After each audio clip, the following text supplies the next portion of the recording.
बात उस समय की है जब महात्मा बुद्ध विश्व भर में भ्रमण करते हुए बौद्ध धर्म का प्रचार कर रहे थे और लोगों को ज्ञान दे रहे थे। एक बार महात्मा बुद्ध अपने कुछ शिष्यों के साथ एक गांव में भ्रमण कर रहे थे। उन दिनों कोई वाहन नहीं हुआ करते थे, सो लोग पैदल ही मीलों की यात्रा करते थे। ऐसे ही गांव में घूमते हुए काफी देर हो गई थी। बुद्ध जी को काफी प्यास लगी थी। उन्होंने अपने एक शिष्य को गांव से पानी लाने की आज्ञा दी। जब वह शिष्य गांव में अंदर गया तो उसने देखा वहां एक नदी थी जहां बहुत सारे लोग कपड़े धो रहे थे। कुछ लोग नहा रहे थे तो नदी का पानी काफी गंदा सा दिख रहा था। शिष्य को लगा कि गुरुजी के लिए ऐसा गंदा पानी ले जाना ठीक नहीं होगा। ये सोचकर वह वापस आ गया। महात्मा बुद्ध को बहुत प्यास लगी थी, इसीलिए उन्होंने फिर से दूसरे शिष्य को पानी लाने भेजा।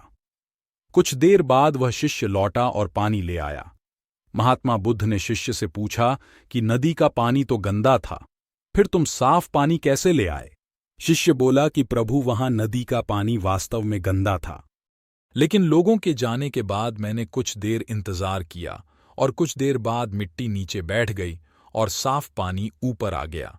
बुद्ध यह सुनकर बड़े प्रसन्न हुए और बाकी शिष्यों को भी सीख दी कि हमारा ये जो जीवन है यह पानी की तरह है।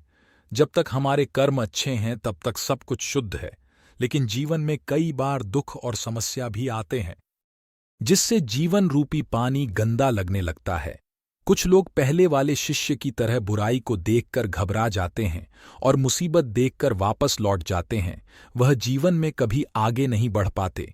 वहीं दूसरी ओर कुछ लोग जो धैर्यशील होते हैं वो व्याकुल नहीं होते और कुछ समय बाद गंदगी रूपी समस्याएं और दुख खुद ही खत्म हो जाते हैं।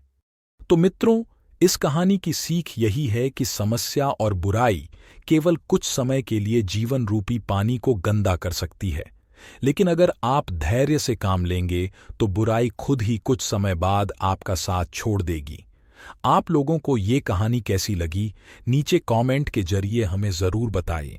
दोस्तों, हमारे चैनल को सब्सक्राइब कीजिए। धन्यवाद।